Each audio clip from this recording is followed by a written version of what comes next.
Lanjut. Assalamualaikum warahmatullahi wabarakatuh. Waalaikumsalam warahmatullahi wabarakatuh. Halo teman-teman, di sini kita dari kelompok 7, yaitu kita mengambil produknya adalah coklat yang diberi merek coklat puding. Sebelumnya juga mengucapkan terima kasih kepada Ibu Rina yang sudah memberikan kesempatan kepada kami untuk presentasi hari ini. Pada pagi ini yang pertama kita akan membahas dulu, saya akan menjelaskan tentang riset pasar. Kenapa kita harus melakukan riset pasar? Karena riset pasar itu sangat penting. Salah satu tujuannya adalah untuk menyesuaikan kesesuaian keinginan antara konsumen dan produk yang akan kita pasarkan. Sehingga nantinya produk yang akan kita pasarkan itu akan sesuai dengan keinginan konsumen karena kita telah melakukan riset pasar. Lalu kita melakukan riset pasarnya itu menggunakan apa? Kita menggunakan media sosial dan juga pengamatan langsung. Kita melakukan dengan dua tahapan. Yang pertama adalah tahapan riset pasar kepada produk para pesaing, dan yang kedua adalah riset pasar terhadap produk kita sendiri. Saya akan membahas dulu yang pertama, riset pasar terhadap produk orang lain. Contohnya, di kantin, kita melakukan riset pasar. Ada coklat batangan, harganya Rp1.000, tapi kita beli, terus kita analisis mulai dari kemasan, rasa, dan juga ketahanan. Kita tahu nih di kantin, waktu saya meriset bersama teman-teman saya, coklatnya itu meleleh, kemudian kemasannya juga setelah dibuka plastik tidak ada pembungkus lagi, jadi otomatis ketika si coklatnya dibuka, dia meleleh dan sulit untuk dimakan, akan belepotan dan berantakan. Kenapa kita melakukan riset pasar terhadap produk-produk pesaing dulu? Supaya kita mengetahui nih keunggulannya, kelemahannya, sehingga nantinya kita dapat menyimpulkan, oh kira-kira apa nih yang bisa kita unggulkan dari produk kita, sehingga produk coklat kita itu bisa lebih unggul dari produk orang lain yang sejenis. Bukan hanya itu, kita juga melakukan riset pasar lebih lanjut kepada produk-produk walaupun bukan sejenis.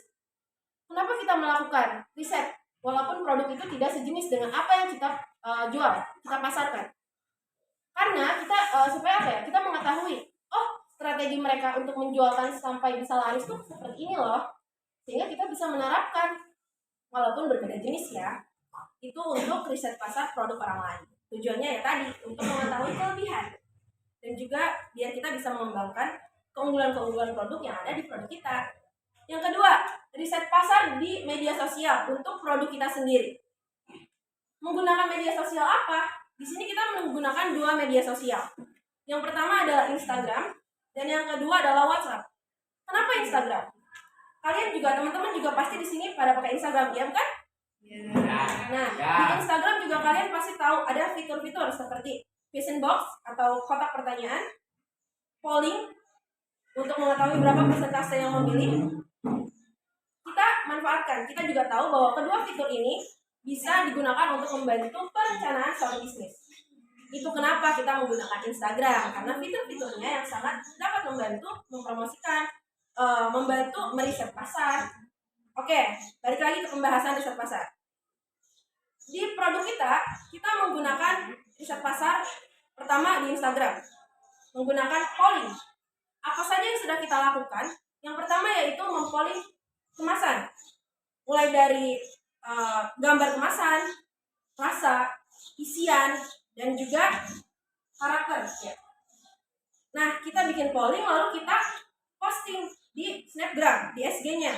Lalu kita share link dan dipilih oleh konsumen. Setelah ada, baru nih kita simpulkan, oh ternyata konsumen itu sukanya ini loh kemasannya. Oh ternyata konsumen itu sukanya rasa ini loh. Sehingga nantinya kita dapat simpulkan nih, nanti kita jualan produk yang sesuai dengan keinginan konsumen, yang kita variasikan kembali. Terus kalau question box itu digunakan untuk apa? Kita sempat membuat question box untuk merekrut saran-saran, gitu, saran masukan. Sama digunakan juga untuk meningkatkan kualitas produk. Ada juga DM di Instagram.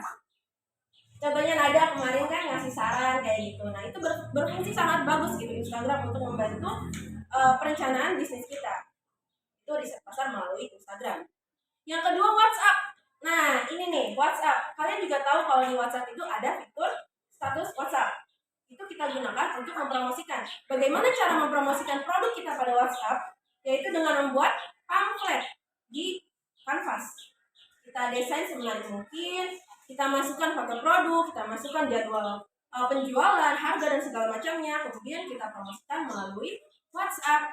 Karena di WhatsApp ini juga para konsumen itu lebih banyak dan lebih mudah untuk melihat produk yang akan kita pasarkan gitu. Sehingga akan lebih mudah untuk tersalurkan lagi kalau ternyata di kelas 11 AKL 1 ini ada yang jualan coklat dengan harga sekian, kemasan sekian. Gitu. Kemasan yang unik juga akan lebih menarik perhatian dari para konsumen. Misal di kelas ini kemasannya itu menarik. Di kantin ada satu lagi kemasan cuman monoton. Nanti mereka akan membandingkan sendiri nih, dengan harga segini dapat kemasan segini, dengan harga segini di kantin dapat kemasan segini dengan coklat yang agak meleleh. Nah, bagaimana caranya kita bisa menilai supaya kemasan ini tuh worth it dengan barang yang kita pasarkan gitu. Yaitu caranya tadi dengan riset pasar. Semoga bisa dimengerti. Pembahasan selanjutnya akan dibahas oleh Ini saya akan bahas tentang analisis kompetitor mengenai produk kami yaitu coklat Mundi. Untuk analisis kompetitor itu semua perusahaan harus melakukannya. Tapi yang pertama itu kita harus identifikasi pesaingnya dulu. Untuk identifikasi pesaing yang pertama harus identifikasi jumlah penjualnya. Nah, karena kita itu melakukan pemasarannya yang terutama di SMK 1, jadi kita tuh menganalisis di SMK 1 ini tuh berapa sih yang menjual coklat. Karena di sini tuh belum ada kayaknya yang menjual coklat, ada tapi sedikit, masih sedikit. Nah, itu biasanya tuh jadi topping doang tuh. Ya.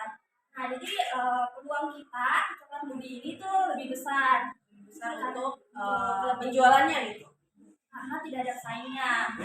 Nah, kemudian yang kedua itu diferensiasi produk. Diferensiasi produk itu coklat Mundi ini menggunakan bahan-bahan yang kualitasnya sudah baik lah ya. Terus rasanya juga enak, dan kita juga nggak menambahkan bahan-bahan yang tidak baik untuk dikonsumsi dan mengganggu kesehatan. Kemudian yang ketiga itu ada biaya produksi. Biaya produksi itu pasti ya kualitas baik, harganya juga lebih mahal, lebih besar. Tapi untuk coklat Mundi ini kita kan menggunakan kualitas yang baik, tetapi untuk dijual itu kita menggunakan harga yang sesuai dengan kantong pelajar, jadi tidak merugikan kalian juga. Jadi kalian juga bisa lebih hemat. Kemudian kita juga menurut sudut pasar itu saing merek. Saing merek itu kita memiliki merek yaitu coklat Mundi. Kenapa coklat Mundi? Karena kita tuh menjual coklat yang bertujuan untuk menaikkan mood pelajar. Karena kan pelajar ini banyak tugas banget kan, pasti moodnya mood lah. Terus juga kan menurut riset di Google kalau coklat itu dapat menaikkan mood seseorang ketika seseorang itu dalam keadaan down atau misalnya lagi stres kayak gitu. Jadi karena suatu produk itu harus memiliki merek karena biar tidak diragukan lagi lah oleh konsumen. Lebih diingat juga kalau ikonik, coklat ini tuh bertujuan untuk ini, makanya dikasih merek seperti ini. Gitu. Ya, merek itu harus lebih kreatif lagi di namanya. Jadi kita tuh pilih coklat Mundi. Kedua itu ada selain pesaing merek, ada juga pesaing bentuk. Untuk coklat Mundi itu memiliki variasi bentuk. Kita tuh ada bentuk mobil, bentuk beruang, kelinci, beraneka ragam. Dan nanti juga kita bakal banyakin lagi variasinya. Dan ya, isian juga nanti akan dikasih supaya apa? Jadi nantinya tuh si konsumen ini gak akan bosan, coklat ini isinya tuh kosong kemarin, tapi minggu depannya kita improve, dikasih isian lagi misalnya beng-beng, marshmallow, kacang almond atau sejenisnya lagi. Jadi supaya ada variasi improve yang membuat konsumen tuh nggak bosan beli coklat.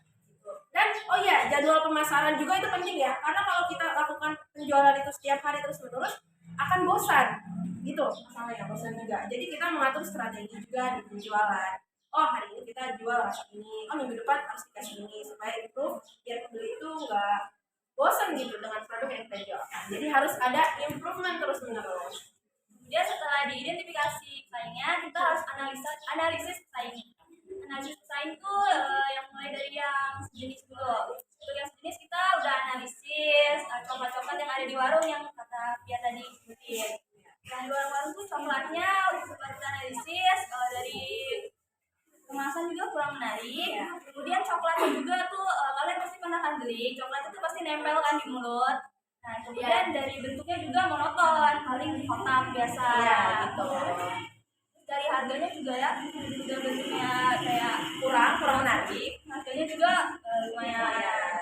Kalau dibandingin sama yang seperti itu, mungkin kan emang Belum lebih bisa begitu disandingkan sama ya, karena kan silver queen harganya lumayan.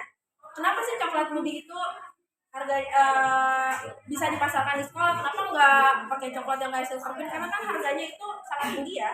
Mungkin bisa nih nanti kita improve, kita misalnya kita campurkan untuk isian silver queen-nya, jadi bisa lebih worth it gitu, dengan harga yang nanti akan kita pasarkan. Kemudian kita juga analisis dari produk-produk yang selain coklat, kayak produk-produk yang kalian Ya, buat. kayak Cunda, Sevo, kayak gitu.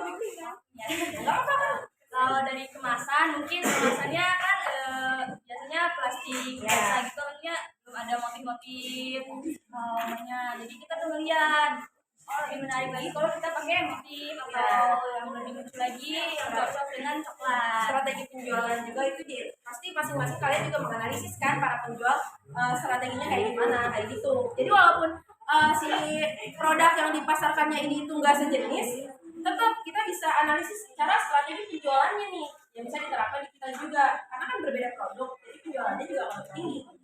Kita juga jadi tahu gimana cara memasarkan biar produk kita tuh menguntungkan sama kayak produk-produk kalian. Setelah itu kita juga punya, setelah dianalisis, kita diidentifikasi saing dan analisis saing, kita juga jadi punya strategi, tujuan dan kelemahan dan serta kekuatan dari produk kita. Strategi kita tuh yang pertama memberikan gift kepada pelanggan setia. Giftnya itu bisa berupa coklat juga, diskon kepada konsumen yang mungkin membeli lebih atau juga yang udah sering berlangganan. Terus juga kita bisa kasih semacam quote of the day buat kalian. Kalau misalnya anak sekolah ya dikasih kata-kata penyemangat aja itu udah senang gitu. Kedua kita juga itu ada tindakan pelayanan yang ramah dan ramah. Jadi selain pelayanan juga kita juga memproduksikannya dengan masalah dengan yang menarik. Jadi gini, customer relationship di sini terpakai juga. Dengan pelayanan yang ramah, kita bisa membangun customer relationship yang baik dengan para konsumen. Kalau pelayanannya marah-marah, kurang baik lah ya istilahnya, ya akan susah gitu untuk membangun customer relationship itu sendiri. Gitu. Dan yang ketiga itu dari variasi bentuk dan rasa. Dan kan tadi kalau coklat Mugi itu punya banyak variasi bentuk, dan selain itu varian rasanya juga akan diperbanyak lagi. Yang keempat itu ada menyiapkan media promosi dan dari tadi disebutkan di Instagram dan WhatsApp. Yang terakhir yang kelima itu memberikan harga yang sahabat dengan pelanggan. Kemudian tujuannya kita itu mengunggulkan produk coklat Mugi kita di atas produk lainnya dan menciptakan rasa yang lezat. Kemudian dari kekuatan produk kami itu pertama dari packaging tadi. Packagingnya memiliki motif yang dan lucu, gak ribet juga buat dimakan dan enak, jadi gampang itu Terus yang kedua itu dari rasa coklatnya nggak nempel di itu kayak di lidah gitu, nggak nempel. Jadi ini mah pasti yang kedua strategi kami juga kami udah nyiapin strategi yang matang. Terus yang keempat juga dari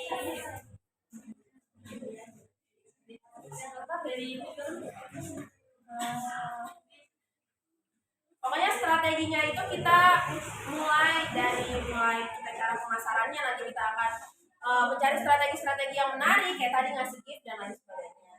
Kelemahannya paling di packaging kita tuh masih menggunakan plastik. Sebenarnya kita udah ngerencanain tadinya untuk nggak pakai plastik, cuman bisa juga kan nanti nggak perhiasan gitu.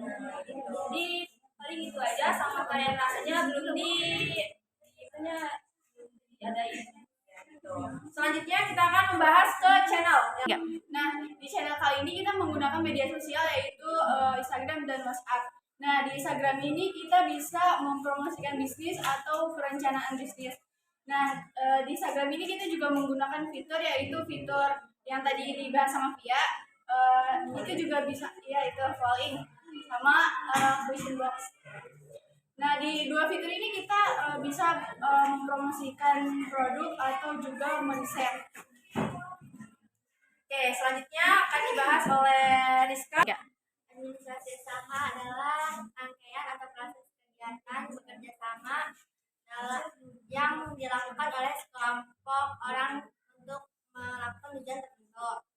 Kegiatan administrasi usaha juga meliputi kegiatan seperti tulis menulis, catat mencatat, tulis perbandingan, seperti mencatat penerimaan uang, terus pencatatan pengeluaran uang seperti itu. Terus tujuan kami dalam berbisnis penjualan coklat moni ini, yang pertama untuk menjual barang sebanyak mungkin dan mendapatkan laba, yang kedua mendapatkan kepuasan pelanggan terhadap produk kami, yang ketiga mendapatkan pengalaman berbisnis. Terus pembagian tugas, pembagian kerjasama di kelompok kami itu adalah yang pertama pengelolaan uang dikelola oleh Deva yang mengelola uang dalam kegiatan bisnis yang sedang kami jalankan saat ini seperti berbelanja dan lain-lain. Yang kedua ada produksi barang, yaitu dikelola oleh Safia. Produksi barang di sini maksudnya bukan kita memproduksi, tapi mulai dari pengambilan barang sampai kita barangnya ready untuk dipasarkan lagi gitu. Yang ketiga ada akun medsos, yaitu untuk mempromosikan barang kita atau mengupdate setiap kegiatan yang diproduksinya ada. Terus yang keempat ada pemasaran atau penjualan produk. Kita biasanya memasarkan dan menjual produk itu setelah adanya tester dan promosi terlebih dahulu. Nah, untuk pengelolaan sosial media dan juga penjualan itu dikelola oleh semua anggota secara bersama-sama. Yang terakhir, administrasi keuangan. Administrasi keuangan ini kita mulai dari setelah adanya proses jual beli ya. Karena ada transaksi masuk, kita menggunakan siklus akuntansi yang sudah kita pelajari juga di akuntansi dagang. Pertama, kita menggunakan jurnal. Ada jurnal yang kita gunakan, penerimaan kas, jurnal pengeluaran kas. Kita menggunakan baru 2 jurnal itu. Kenapa kita nggak menggunakan jurnal pembelian dan juga jurnal penjualan? Karena kita nggak ada pembelian dan penjualan secara kredit. Setelah itu, sebelumnya juga ada nota-nota untuk pembelian secara tunai. Nah, setelah dari jurnal, nanti kita akan memproses keuangan ke buku besar untuk merinci data-data dari jurnal yang sudah kita buat sebelumnya. Kemudian baru dari buku besar kita masuk ke neraca saldo untuk kita tahu total saldo keseluruhannya dari awal sampai neraca saldo itu berapa. Beres dari neraca saldo nih, baru deh kita lanjut ke laporan keuangan yang pada akhirnya kita akan mengetahui labanya berapa, ruginya berapa. Nah, dari laba ini juga kalau misalnya labanya, ternyata laba segini itu udah termasuk banyak gitu ya. Berarti kita masih bisa mengubah harga, atau mungkin kalau labanya kurang, kayaknya harga segini nih kurang worth it gitu. Jadi kita bisa menambah harga gitu.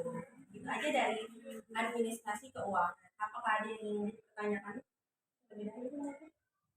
Silakan.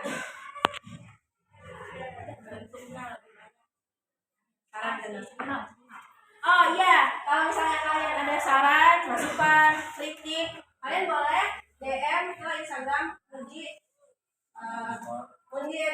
Rizka Koko. Karena nanti di sana juga kita akan buka kuesioner dan juga saran, question box.